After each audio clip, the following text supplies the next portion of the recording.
5 uring taong mga tamad. Number 1, umiiwas sa trabaho. For example, si Nicole ay isang umiiwas sa trabaho na naatasang gumawa ng isang charity project para sa kanyang organisasyon. Marami siyang ideya kung paano gagawin ang proyekto, ngunit hindi siya kumikilo sa alinman sa mga ito dahil sa takot na hindi ito gagana. Kaya sa halip na magpatuloy sa gawain, isinusubsob niya ang kanyang sarili sa iba pang mga aktibidad na ang ilan ay mga proyekto na walang kaugnay sa kung ano ang itinalaga sa kanya na gawin, habang ang iba ay ang mga aktibidad sa paglilibang anumang bagay upang maiwasan ang pagtatrabaho sa isang gawain na kinatatakutan niya. Ang mga taong umiiwas sa trabaho ay pinapaliban ang mga gawain hanggang sa ibang pagkakataon upang maiwasang husgahan batay sa kanilang output. Bagamat maaari mong isipin na ang mga taong umiiwas sa trabaho ay umiiwas dahil nakikita nilang nakakainip o nakakapagod ang mga gawain, pero sa totoo lang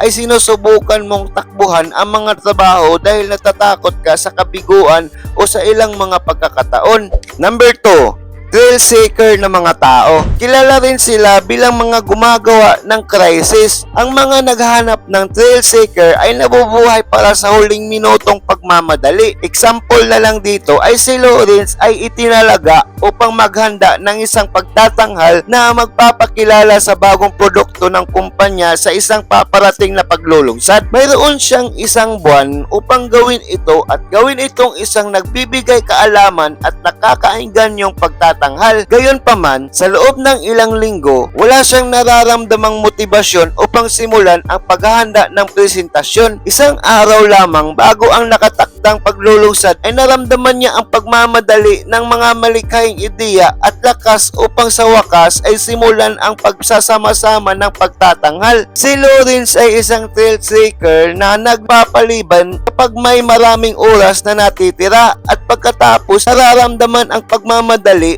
upang tapusin ang gawain ilang sandali lamang bago ang deadline. Number 3, indecisive na mga tao. Kunin halimbawa si Mike, isang hindi mapag-alinlangang procrastinator. Siya ay inilagay sa pamamahala ng isang ad hoc committee na nakatalaga sa pagbuo ng isang programa sa pagsasanay para sa mga intern ng kumpanya. 3 beses na siyang hinihiling ng kanyang supervisor na magsumiti ng draft ng programa, ngunit hindi pa rin siya sumusunod. Inaantala niya ang paggawa ng pangwakas na mahalagang aspeto ng programa dahil natatakot siyang baka masisi siya kung ito ay magiging flop. Ang mga indecisive, sinusubukan nilang ipagpaliban ang paggawa ng desisyon o magsimula sa isang gawain sa pag-asang kung magtatagal sila ng mahabang panahon, may ibang gagawa ng desisyon bilang kapalit o maaaring maalis ang gawain sa kanilang trabaho. Kung hindi sila ang gumagawa ng desisyon, kung gayon hindi sila masisisi kung ang desisyon ay naging isang pagkakamali. Kung hindi nila magawang gumawa ng isang gawain, hindi sila masisisi sa isang negatibong resulta. Ang kanilang takot na sisihin ay higit na lumampas sa kanilang pagnanais na makilala. Kaya mas pinili nilang huwag ipagsapalaran ang pagpapasya o pagtatrabaho sa lahat ng mga task.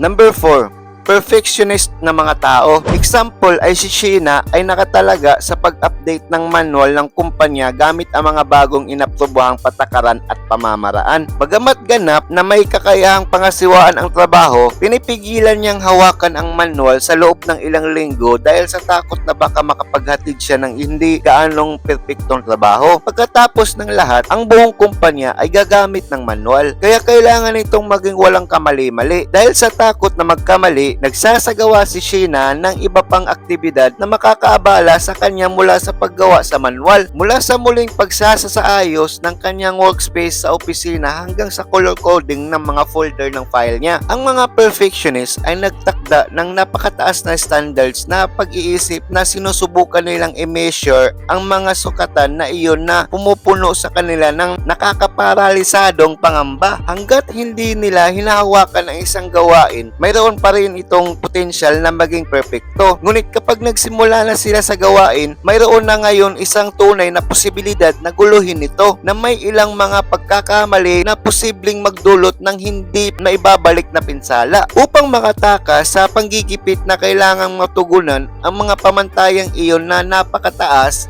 pinapabayaan lang ng mga perfectionist ang mga gawain na hindi nagalaw at mas gusto sa halip na magpaliban. Tamang isipin mo rin na ang mga perfectionist ay kadalasan mga taong nakakamatay na natatakot sa paghatol na nagkukunwari lamang.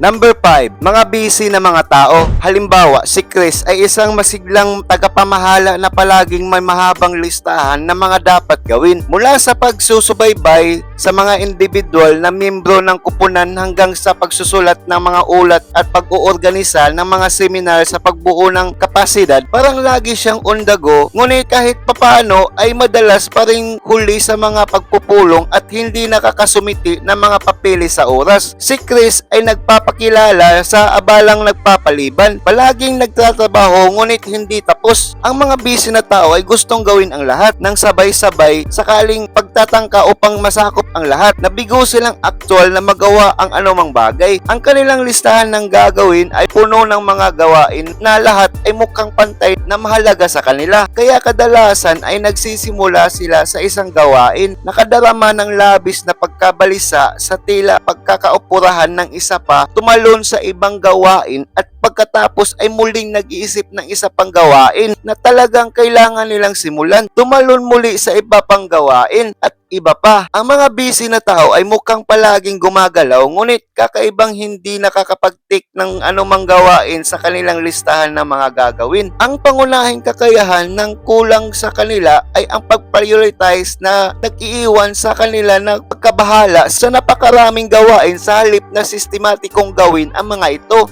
Sa katotohanan, sila ay patuloy na kumikilos ngunit hindi kinakailangan nagtrabaho patungo sa anumang bagay na mahalaga sa kanila.